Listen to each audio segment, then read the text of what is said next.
کوئی بھی اتنی جلد معاف نہیں کرتا، ماں بھی اتنی جلد اپنی اولاد کو معاف نہیں کرتی جتنی جلد بندوں کو اللہ معاف فرماتا ہے، بلکہ جو صغائر ہیں وہ تو بغیر توبہ کے ہی معاف ہوتے رہتے ہیں۔ فرمایا کہ جب تم وضو کرتے ہو تو اعضائے وضو کے گناہ جھڑ جاتے ہیں وضو سے، اور ہمیں پتہ بھی نہیں ہوتا۔ بہت سارے صغیرہ گناہ ایسے بھی ہیں کہ ہم ان صغائر کا ادراک بھی نہیں کر پاتے، لیکن وہ ہمارے سے جڑے ہوئے ہوتے ہیں، اور اسی طرح جب وہ ہمارے سے جھڑتے ہیں تو ہمیں ادراک بھی نہیں ہوتا کہ وہ ہمارے ساتھ جڑے تھے اور ہمارے سے دور بھی ہو گئے اور ہمیں پاک صاف کر دیا گیا۔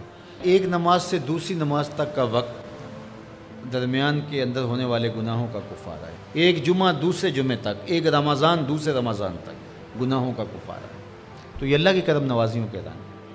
بلکہ فرمایا ہم نے تم کو جو بڑے گناہوں سے منع کر رکھا ہے، اگر تم ان گناہوں سے اپنے آپ کو بچا لو تو ہم اس کے صلے کے اندر تمہارے چھوٹے گناہ ویسے ہی معاف کر دیں۔ ایک تو ہے کہ تم وضو کرو گے تو جھڑیں گے، ایک تو یہ ہے کہ تم کچھ اعمال کرو گے تو اس کی برکت سے یہ گناہ ساتھ جھڑ جائیں گے، لیکن اگر تم بڑے گناہوں سے بچتے رہو گے تو ہم تمہاری اس بات کا اعزاز تمہیں دیتے ہوئے کہ تمہیں اللہ کے حکم کا پاس ہے اور تم بڑے گناہوں سے بچ رہے ہو، اور جو چھوٹے گناہ تم سے سرزد ہو گئے ہم اس بڑے گناہ سے بچنے کی وجہ سے وہ ویسے ہی تمہارے سے ہٹا دیں گے، تمہیں صاف کر دیں گے اس طرح۔ یہ کتنی کرم نوازیاں ہیں۔ اور اگر تم نیکیاں کرتے ہو تو نیکی بھی تمہارے گناہ کو مٹا دیتی ہے۔ اللہ کے محبوب علیہ السلام نے جو 3 وصیتیں کی تھی تو ان میں سے ایک وصیت یہ تھی کہ گناہ تم سے سرزد ہو جائے تو اس کے بعد تم نیکی کرو، کیوں؟ تم ہوہا، جو نیکی ہے وہ گناہ کو مٹا ڈالے گی۔ یہ کیسا اس کا الوہی انتظام ہے کہ ہمارے گناہوں کو مٹانے کے لیے کتنے سامان رکھیں۔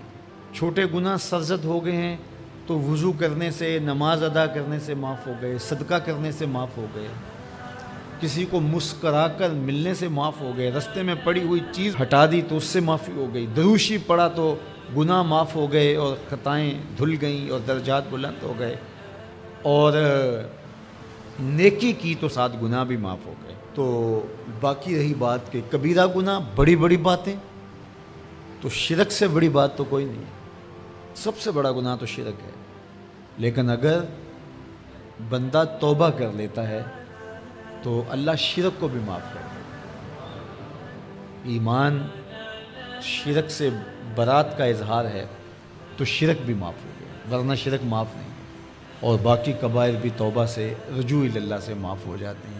یہ کتنی اس کی کرم نوازیوں کا رنگ ہے کہ اس کے حضور جب آپ آ جائیں اور اپنی معذرت پیش کر دیں تو وہ بندے کو شرمندہ نہیں کرتا کہ تم نے یہ کیا۔ جب بندہ کوئی جرم کر بیٹھتا ہے، کسی سے زیادتی کر بیٹھتا ہے اور حقیقی زیادتی ہوتی ہے، تو پھر اس کے پاس جاتے ہوئے ڈرتا ہے کہ اس کا رد عمل کیا ہوگا، میں نے یہ زیادتی کی، واقعتاً زیادتی کی، اب اس کا سامنا کرتے ہوئے ڈرتا ہے کہ جب میں جاؤں گا معاف کرے گا نہیں کرے گا، دونوں امکان ہوتے ہیں۔ پھر معاف کرے گا تو کتنا رگیدے گا، مجھے کتنا احساس دلائے گا، اور اس کے بعد معاف کرے گا، تو بندے کے قدم اٹھتے بھی ہیں اور کئی وسواس اس کے ساتھ جڑے ہوئے ہوتے ہیں کہ معافی ہوگی یا نہیں ہوگی، اور میری تذلیل ہوگی یا میری کیا صورتحال ہوگی۔ کسی سے بھی معافی مانگتے ہوئے اسی لیے لوگ اڑ جاتے ہیں۔ بعض اوقات وہ جانتے بوجھتے ہوتے ہیں کہ ہم نے یہ زیادتی کی ہے، اپنے بھائی کا دل دکھایا ہے، حق مارا ہے، زیادتی کی ہے، لیکن وہ اس احساس سے بچنے کے لیے تو پھر آہستہ آہستہ آہستہ آہستہ وہ اس کے عادی ہو جاتے ہیں۔ لیکن آپ اور میں گناہ کرتے ہیں تو گناہ کرنے کے بعد جب خیال پیدا ہوا کہ معافی مانگنی چاہیے، تو جب ہم وضو کر کے قدم اٹھاتے ہیں توبہ کے لیے تو ہمیں کوئی ایسا وسوسہ نہیں ہوتا کہ وہ معاف نہیں کرے گا۔ بلکہ حضرت داتا گنج بخش علی حجویری علیہ رحمہ کشف المعجوب میں ایک بزرگ کا قول نقل کیا کہ جس نے توبہ کی اللہ نے اسے معاف کر دیا، تو پھر ایک دوسرے بزرگ کا قول پیش کیا، کہا نہیں ایسا نہیں ہے کہ جس نے توبہ کی اللہ نے اسے معاف کر دیا، بلکہ یہ ہے کہ جس کو اللہ نے معاف کرنا تھا اس کو توبہ کی توفیق دے دی۔ وہ خود کہتا ہے نا کہ توبوا الی اللہ، میری طرف آؤ، رجوع کرو اور میری طرف آ کے اپنے گناہوں کی معافی مانگو، تو اللہ توبہ کے لیے بلا رہا ہے، تو جب بلا رہا ہے تو اس کا مطلب ہے معاف کر دیا تو بلا رہا ہے نا۔ اب اگر اس کے باوجود بھی کوئی نہیں آتا تو پھر اس کی حماقت اور اس کی بے وقوفی ہے۔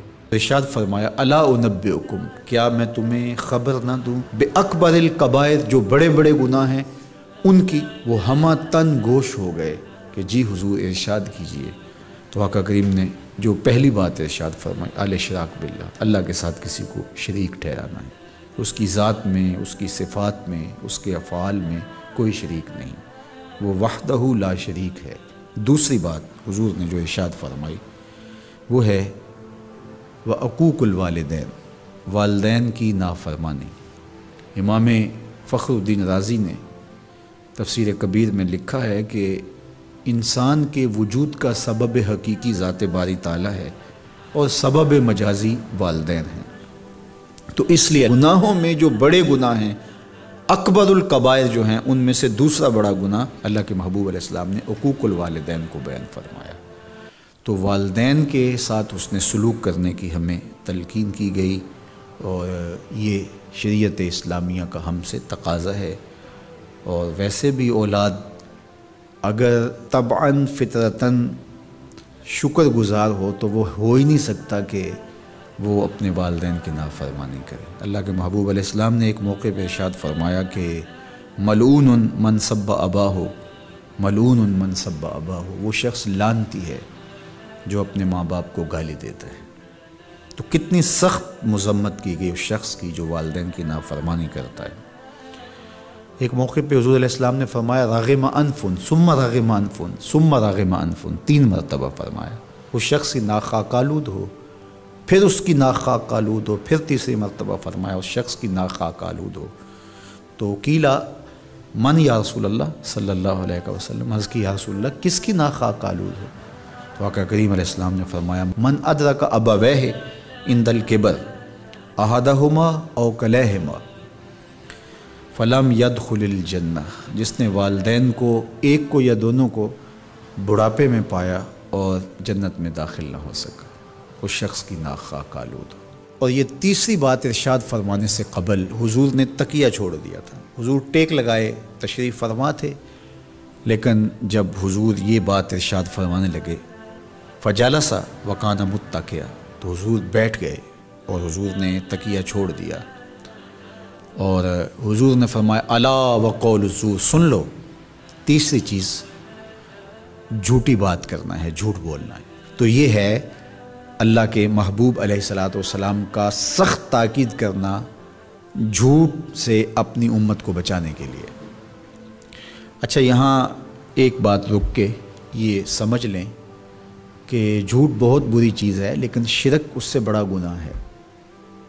تو اس کی تاکید اتنی زیادہ کیوں کی؟ حضور نے ٹیک چھوڑ دی اور آقا کریم علیہ السلام بار بار ارشاد فرماتے رہے۔